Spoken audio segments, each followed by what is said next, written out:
حضرت فاروق اعظم کے ہاتھ میں تلوار تھی، گھر سے نکلے، کہنے لگے آج میں اس محمد کا خاتمہ کر دوں گا معاذ اللہ۔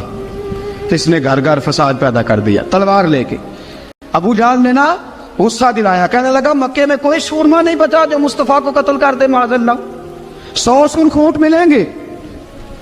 جناب عمر کہتے ہیں تلوار پکڑی، اور یہ سویر کی بات ہے، ابھی رات کو نبی پاک کعبے کا غلاف پکڑ کے کہہ رہے تھے اللہم اعز الاسلام باسلام عمر ابن خطاب، یا اللہ اسلام کو عزت دے دے، عمر کو کلمے کی توفیق دے دے۔ رات حضرت عمر کہتے ہیں دن چڑھا تو تلوار لے کے نا میں باہر نکلا، میں نے کہا آج میں چھوڑوں گا نہیں، ہر گھر میں فساد معاذ اللہ، ہر گھر میں لڑائی۔ فرماتے ہیں رستے میں حضرت ارقم بن زید مل گئے، کہنے لگے کدھر جا رہا ہے؟ میں نے کہا آج میں مصطفیٰ کو قتل کروں گا۔ کہنے لگے جا پہلے اپنے گھر کی خبر لے، تو جدھر جا رہے نا ادھر بعد میں جانا، پہلے اپنے گھر کی پہلے خبر لے۔ کہنے لگا میرے گھر کو کیا ہوا؟ کہنے لگے تیری بہن فاطمہ بنت خطاب اور تیرا بہنوئی سعید بن زید دونوں کلمہ پڑھ چکے، جا پہلے اپنے گھر کی خبر لے۔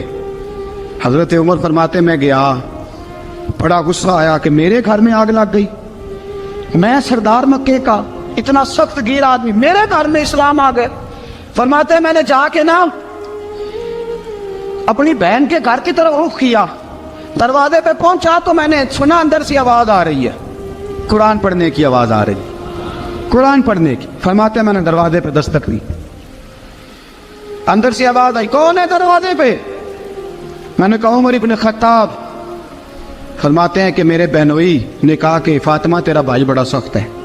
فرماتے ہیں میری بہن نے جلدی سے قرآن کے صفحے لپیٹ کے اوپر رکھ دیے، میرے بھائی جو تھے وہ میرے بہنوئی ایک دروازے کے پیچھے چھپ گئے۔ فرماتے ہیں میری بہن سامنے کھڑی ہے، پیار بھی بڑا تھا، میں نے جاتے ہی کہا کیا کر رہی تھی؟ توجہ ہے آپ کی؟